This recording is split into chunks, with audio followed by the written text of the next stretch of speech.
Le jour tant attendu est arrivé. Mardi, les Américains se rendent aux urnes pour choisir le président ou la présidente du pays. Il y a deux candidats sur la liste, le républicain Donald Trump, ancien président, et la démocrate Kamala Harris, actuelle vice-présidente. Selon les sondages, la course devrait être très serrée. Tant Trump que Harris ont prédit la victoire pour eux-mêmes alors qu'ils faisaient campagne en Pennsylvanie et dans d'autres États clés lundi, le dernier jour de la campagne, rapporte l'agence Reuters. Le monde entier regarde l'Amérique aujourd'hui. Le jour tant attendu est arrivé. Mardi, les Américains se rendent aux urnes pour choisir le président ou la présidente du pays. Il y a deux candidats sur la liste, le républicain Donald Trump, ancien président, et la démocrate Kamala Harris, actuelle vice-présidente. Selon les sondages, la course devrait être très serrée. Tant Trump que Harris ont prédit la victoire pour eux-mêmes, alors qu'ils faisaient campagne en Pennsylvanie et dans d'autres États clés lundi, le dernier jour de la campagne, rapporte l'agence Reuters. Selon les sondages, la course est presque à égalité.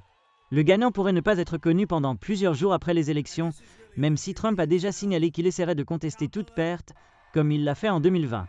Les deux candidats ont prédit la victoire pour leur camp lors de rassemblements organisés lundi en Pennsylvanie, appelant les électeurs qui n'ont pas encore voté à se rendre dans les bureaux de vote.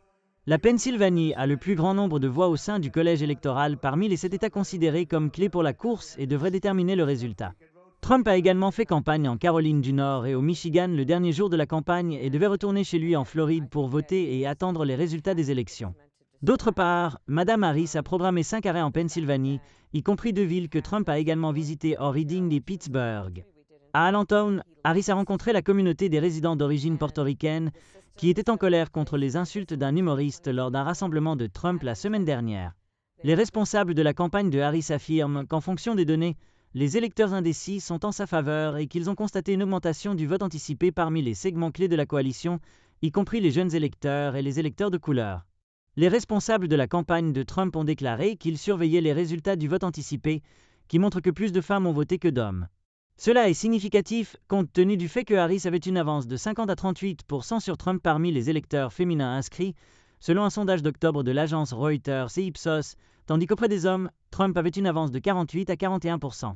L'homme le plus riche du monde, Elon Musk, un fervent soutien de Trump, a écrit sur le réseau social X « Les hommes devraient voter ». Le conseiller principal de Trump, Jason Miller, a déclaré aux journalistes « Les chiffres montrent que le président Trump va gagner cette course. Nous nous sentons très bien quant à l'état des choses.